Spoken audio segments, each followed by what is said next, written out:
নমস্কার দর্শক, সংবাদ আবির্ভাবের গুরুত্বপূর্ণ সংবাদে আপনাদের সকলকে স্বাগত। আমরা প্রত্যেক দিনের মতন আজকেও একটি বিশেষ এবং গুরুত্বপূর্ণ সংবাদ আপনাদের সামনে তুলে ধরব। দর্শক, আজকে কলকাতায় কংগ্রেসের যে মুভমেন্ট আমরা দেখলাম, বহুদিন এই ধরনের মুভমেন্ট কিন্তু আমরা দেখিনি।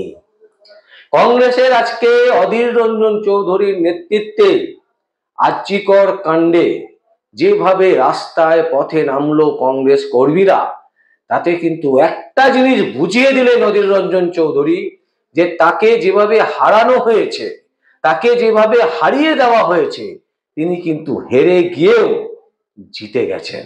এবং আজকে তার জনপ্রিয়তাও আমরা চাক্ষুষ দেখলাম। শ্যামবাজারের পাঁচমাথা মোড়ে তিনি যখন বক্তব্য রাখছিলেন, সেই বক্তব্য কিন্তু একেবারে সাধারণ মানুষের যেন মনের কথা তিনি বলছেন।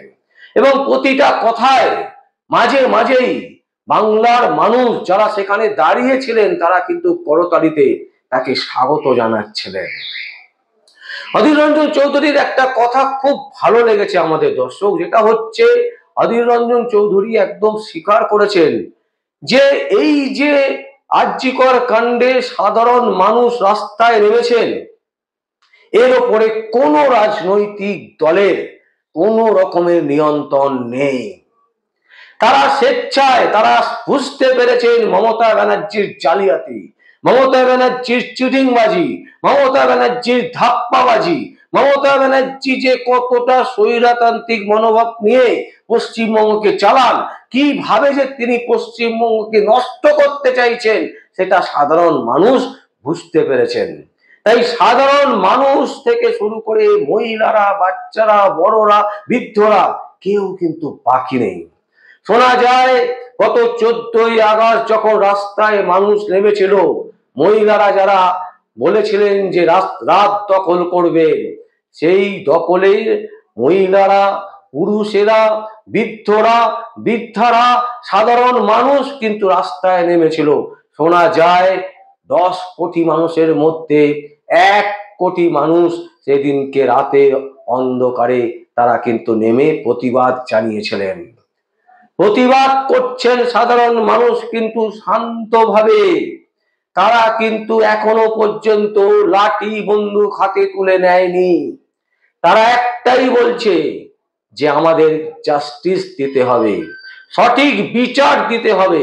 এবং মমতা ব্যানার্জি যেভাবে মোড় ঘোরাবার চেষ্টা করছেন, যেভাবে ধর্ষকদের বাঁচাবার চেষ্টা করেছেন, তাতে তার পদত্যাগ ছাড়া আর কোনো রাস্তা নেই। আজকে আমরা যেটা দেখলাম, শ্যামবাজার পাঁচমাথা মোড়ে অধীর রঞ্জন চৌধুরীর বক্তৃতা, অধীর রঞ্জন চৌধুরী কিন্তু একদম স্পষ্ট বললেন যে এখানে আমরা কোনো ধান্দাবাজির জন্য আসিনি, এখন কিন্তু কোনো ভোট নেই, ভোটের জন্য যে আমরা এসেছি তা কিন্তু নয়। এবং আমরা মনে করি কংগ্রেসের কোনো নিয়ন্ত্রণ নেই, সাধারণ মানুষ যেভাবে রাস্তায় নেমেছেন সেইভাবেই রাস্তায় নামবে। কংগ্রেস সমর্থন করছে সাধারণ মানুষের এই আন্দোলনকে। এই ধরনের আন্দোলন ভারতবর্ষ বহু বছর দেখেনি, বাংলা তো দেখেইনি। তো সেই আন্দোলনের আজকে আরজিকর কাণ্ডের প্রতিবাদে আমরা দেখলাম অধীর রঞ্জন চৌধুরীর জনপ্রিয়তা। এবং তিনি যে বক্তৃতা দিলেন, সেই বক্তৃতা দর্শক আপনাদের সামনে শোনাবো। দেখুন সেই বক্তৃতা, অসাধারণ বক্তৃতা। এবং একদম স্পষ্ট ভাষায় তিনি বলছেন কংগ্রেসের কোনো নিয়ন্ত্রণ নেই, কংগ্রেস সমর্থন করছে সাধারণ মানুষের এই আন্দোলন, কংগ্রেস সমর্থন করছে। খুব ভালো লেগেছে সেই বক্তব্য।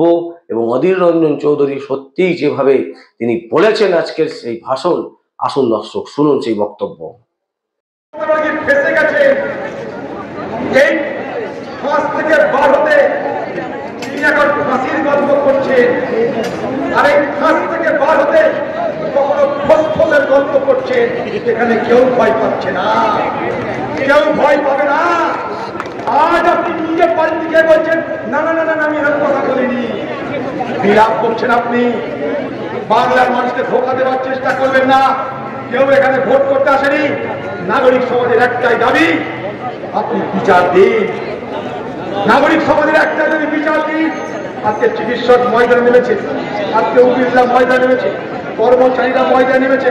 আমি আরো বলবো যে বাংলার বিভিন্ন ধর্ম সম্প্রদায়ের মাথার আছে, মুসলিম সম্প্রদায়ের মৌলানা মৌলবীরা রাস্তায় নামুন, হিন্দু সমাজের পূজারী পুরোহিতরা রাস্তায় নামুন, খ্রিস্টান সমাজের পাত্রীরা রাস্তায় নামুন। কেন আপনারা দূরে থাকবেন? সবাইকে নামতে হবে। বাংলায় সাম্প্রদায়িক রাজনীতির বিষ বাষ্পে আমরা বাংলাকে আক্রান্ত হতে দেব না। বাংলার মানুষ আজ তাই আন্দোলনে সামিল হয়েছে। এই আন্দোলনে কংগ্রেস তার সীমাবদ্ধ ক্ষমতায় আন্দোলনে অংশগ্রহণ করতে চেয়েছে। রামের সেতু করতে গিয়ে কাঠবিড়ালির বাড়ি তারও যোগ দেওয়া দরকার। আমরা জানি আমাদের ক্ষমতা নেই, পঞ্চায়েত নেই, মিউনিসিপ্যালিটি নেই, লুটের পয়সাতে কিছু নেই। আজকে যারা আমাদের সঙ্গে পথে হেঁটেছে প্রত্যেকে নিজের তাগিদ এসেছেন, নিজের গরজে এসেছেন, বিশ্বাস করতে পারে। তার কারণ কি জানেন?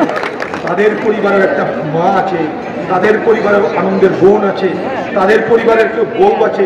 সকলের নিরাপত্তা আজ বিঘ্নিত বাংলায়। যখন এখানে আন্দোলন হচ্ছিল সেই আন্দোলনের সামিল হতে খবরের কাগজে বেরিয়েছিল, আমি দেখেছি। ভোপাল থেকে এসছে যতীন বলে একটা ছেলে, বয়স তার 31। সেই আন্দোলনের সামিল হতে খোর্ধা থেকে এসছে মনিরুল ইসলাম, সঙ্গে তার মেয়েকে। সাংবাদিকরা জিজ্ঞেস করছে, কেন আপনি এসছেন ভোপাল থেকে? মনিরুল ভাই, কেন আপনি এসছেন খোর্ধা থেকে? বলছে, ঘরের বাচ্চাটাকে যাতে রক্ষা করতে হয় তার জন্য। কেন আজ আমাদের এই অবস্থা হবে যে আমাদেরকে আজ ঘরের বাচ্চাদেরকে, ঘরের মা বোনদেরকে রক্ষা করতে পারবো না? তার জন্য দুঃস্বপ্নের রাত্রি কেন আমাদের পার করতে হবে? কি অপরাধ আমাদের? বাংলার নারী সমাজের অপরাধটা কি? আপনি তো মামাটি মানুষের নেত্রী হয়েছিলেন। এই মামাটি মানুষের নেত্রী কেন আপনি পাশ কাটিয়ে পালাতে চাইছেন? আপনি বলছেন আমাকে ক্ষমতা দিলে 7 দিনের মধ্যে আসামি বার করে ফাঁসি দিয়ে দিতাম।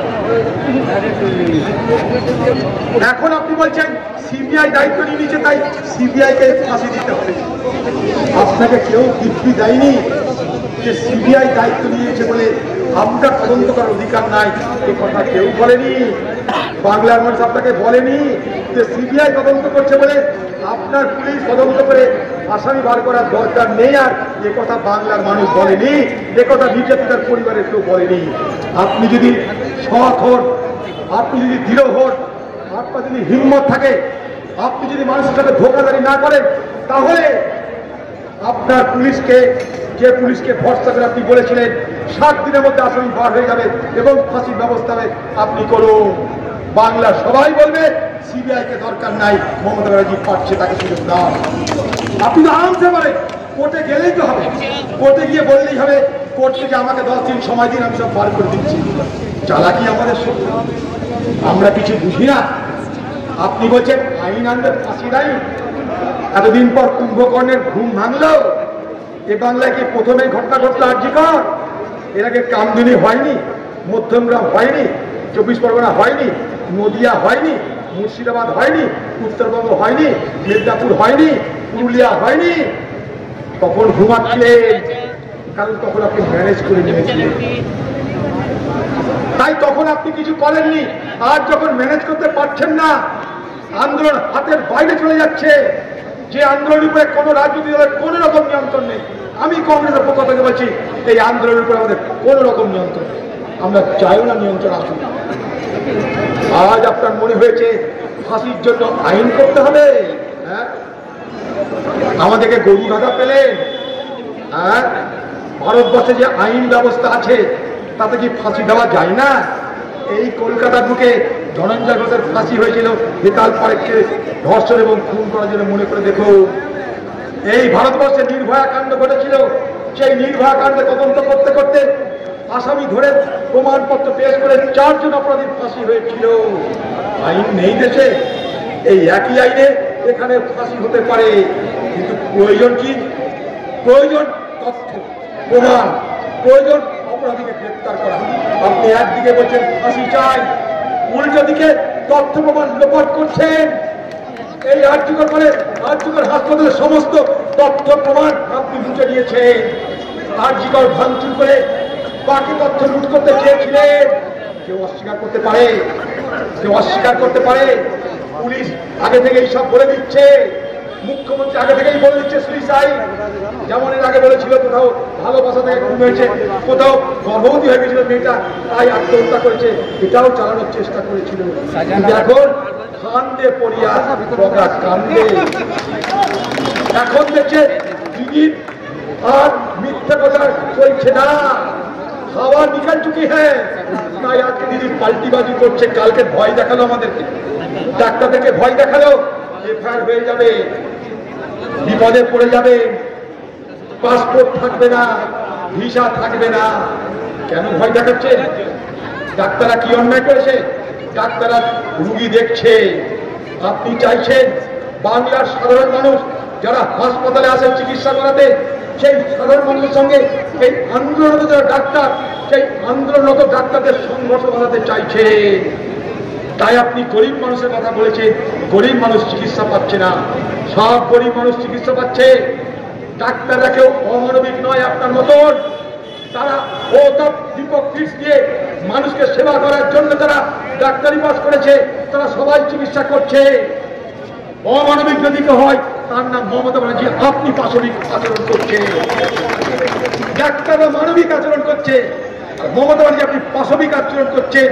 আপনার একবার মনে হয়নি ডাক্তাররা তো আমার ঘরেরই ছেলে মেয়ের মতো, তারা বাচ্চা বাচ্চা ছেলে মেয়ে, একবার সে দেখা করতে পারেন? হ্যাঁ, আপনার জাত চলে যেত, আপনি ব্রাহ্মণ থেকে সূর্য হয়ে যেতেন দেখা করলে। হ্যাঁ, আপনি একবার এসে বলতে পারতেন না যে স্বাস্থ্যমন্ত্রী হিসাবে এটা আমার ব্যর্থতা, পুলিশ মন্ত্রী হিসাবে এটা আমার ব্যর্থতা, আপনার জাত চলে যেত? হ্যাঁ, তা আপনি করলেন না। আপনি ময়দানে আপনার দলের সমস্ত লোকজন জুটিয়ে সেখান থেকে থ্রেট করছেন। ও থ্রেট বাংলায় চলবে না, ও থ্রেট বাংলায় চলবে না। আপনার যা পার্টি করে তাদেরও পরিবারে মা বোন আছে, তাদেরও বাড়িতে প্রশ্নের উত্তর দিতে হচ্ছে। প্রত্যেকের পরিবারে মা বোন আছে, আপনার কি আছে জানি না, কিন্তু বাকি পরিবারদের মা বোন আছে, তাদের দরদ আছে, তাদের দয়া আছে, তাদের চিন্তা আছে। আপনার খোকাবাবুকে নিয়ে সংসার, খোকাবাবুর বাড়িতে 2-4 হাজার পুলিশ নাকি মোতায়েন হয়ে গেছে, আপনার তো কোনো কথাই নাই। কিন্তু বাংলার বাকি পরিবার আছে, বাকি পরিবারের সন্তান সন্ততি আছে, তাদের নিয়ে বাকি বাংলার মানুষকে ভাবতে হবে। তাই আমি আমার বক্তব্য দীর্ঘায়িত করবো না, শুধু একটা কথা বলতে চাই বাংলার মানুষকে। এখানকার কংগ্রেস কর্মী যারা আজকে আমাদের সামিল হয়েছে তাদেরকে ধন্যবাদ, যারা পথে আমাদের সমর্থন করছে তাদের ধন্যবাদ, পথ চলতি মানুষরা আমাদের প্রতি সহানুভূতি পোষণ করছে তাদেরকে ধন্যবাদ। কোনো রাজনৈতিক ধান্দাবাজি করতে এখানে আসেনি, খুব খোলা মনে বলছি, এখানকার নাগরিক সমাজ আন্দোলন করবার নতুন পথ আমাদের দেখিয়েছে। তাই তাদের এই আন্দোলনে আমরা সামিল হতে চাই। আজ আমরা পতাকা নিয়ে এসেছি, কারণ আমাদের পার্টির লোককে ডাকতে গেলে পতাকা দরকার, কিন্তু প্রত্যেকে বলবো নিজের নিজের এলাকায় পতাকা দূরে সরিয়ে রেখে, নিজের রাজনৈতিক পরিচয় দূরে সরিয়ে রেখে নাগরিক আন্দোলনে সামিল হবেন। কোনো ধান্দা নিয়ে নয়, কোনো স্বার্থ নিয়ে নয়, কাউকে বড় করতে ছোট করতে নয়, খালি বিচার চাইতে বিচার চাইতে বিচার চাইতে। সেই মেয়েটা আমার ঘরের একজন মেয়ে, আমার ঘরের একজন বোন, আমার ঘরের একজন চিকিৎসক। জানেন, রাজবিরাটি এলাকার মানুষ যখন বলতো সেই চিকিৎসক মেয়েটা কি যে আপনি একটু আমাদের বাড়িতে আসবেন, আমাদের বাড়িতে বিপদ হয়ে গেছে, রাতের বেলায় সেই চিকিৎসক বাড়ি চলে যেত, তারা না পয়সা নিত না, দিনের আসুন পড়া, তার কাছে পয়সা চাইতো না। এইরকম একটা আদর্শ চিকিৎসককে আমরা এই বাংলায় এইভাবে মৃত্যু হতে দেখে, এইভাবে ধর্ষণ হতে দেখে আমরা আবেগতাড়িত হয়ে যাই।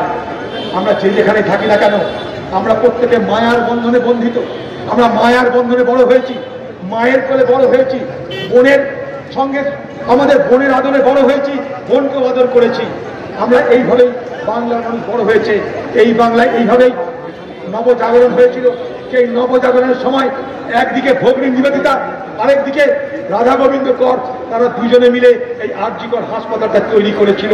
তারা জানতো না তাদের মেহনত করা, ঘাম রক্ত ঝরিয়ে ভিক্ষা চেয়ে তৈরি করা এই আর.জি. কর হাসপাতালে একদিন এই বাংলার ইতিহাসের কলঙ্কতম, বাংলার ইতিহাসের সব থেকে দুর্ভাগ্যজনক, বাংলার ইতিহাসের সব থেকে লজ্জাজনক এই ঘটনা, এই কুৎসিত ঘটনা ঘটবে, তারা সেদিন জানতো না। তাই বলে তারা যে বাংলা মরে গেছে, এ বাংলার সুশাসন চাই আমরা, এ বাংলার নির্যাতকদের হাত থেকে মুক্তি চাই, এ বাংলায় দুর্বৃত্ত হাত থেকে মুক্তি চাই, এ বাংলাকে দুর্বৃত্ত রাজ মুক্ত করতে হবে। এটাই আমাদের আগামী দিনের শপথ হবে। দুর্বৃত্ত রাজ বাংলা থেকে হটে যাও, দুর্নীতিরাজ বাংলা থেকে হটে যাও। মমতা ব্যানার্জি বলছে তার কর্মীদেরকে, আগে বলেছিলাম বদল চাই, বদলা নয়, এখন স্লোগান পাল্টিয়ে দিচ্ছি। এখন কি বলছে? এখন বলছে আমি আমার স্লোগান থেকে সরে এলাম, তোমরা এবার যা খুশি তাই করো, নিজেদের মতন করে ভেবে চিন্তে করো। ঠাকুর রামকৃষ্ণ কি বলছে? ফোঁস করতে। ঠাকুর রামকৃষ্ণের সঙ্গে সেই গোখরোসাবের গল্পের সময়, আলোচনার সময় বাংলার মুখ্যমন্ত্রী উপস্থিত ছিল সেখানে। কালকে বলছে না, গোখরোসাবের সঙ্গে কথা বলতে বলতে গোখরোসাব বলল আমাকে সবাই অত্যাচার করছে, কি করবো? তখন রামকৃষ্ণ বলল, যেন মনে হচ্ছে যে রামকৃষ্ণের শিষ্যা হয়ে গোখরোসাবের সঙ্গে রামকৃষ্ণ যখন কথোপকথন চলছিল তখন উনি উপস্থিত ছিলেন। তাই বললেন, আর তার কর্মীদেরকে বলছেন, তার দলের ফার্মারদেরকে বলছেন ফস করতে শেখো। মমতাদি বলছেন তার দলের কর্মীদের করতে হবে ফোস, না হলে কি করে হবে সন্দীপ ঘোষ?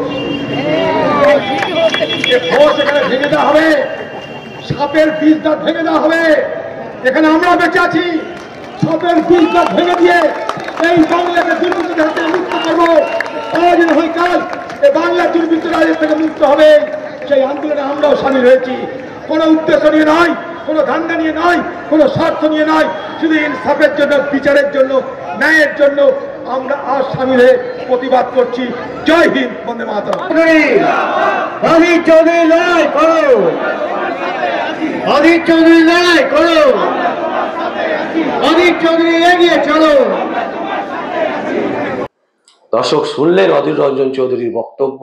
এত স্পষ্টভাবে তিনি ব্যাখ্যা করেছেন এবং এত স্পষ্টভাবে তিনি বলে দিয়েছেন যে সাধারণ মানুষের এই আন্দোলন কোনো রাজনৈতিক দলের নয়, একটাই উদ্দেশ্য, সঠিক বিচার চাই।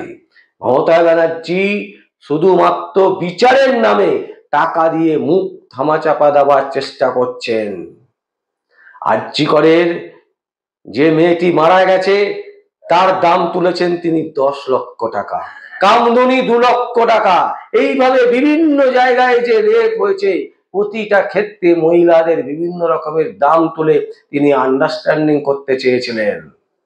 আরজি কর কাণ্ড কিন্তু দেখিয়ে দিল মমতা ব্যানার্জি আপনি যত চালাক হন তার থেকেও বেশি চালাক বাংলার মানুষ। আপনাকে অনেক ধৈর্য ধরেছে, অনেক কথা আপনার শুনেছে, আপনি ভয় দেখাচ্ছেন। কাকে ভয় দেখাচ্ছেন? কাদের ভয় দেখাচ্ছেন? আপনার ভয়ে ভীত নয় আর কেউ। এখন একটাই স্লোগান, মমতা ব্যানার্জির পদত্যাগ আর সঠিক বিচার।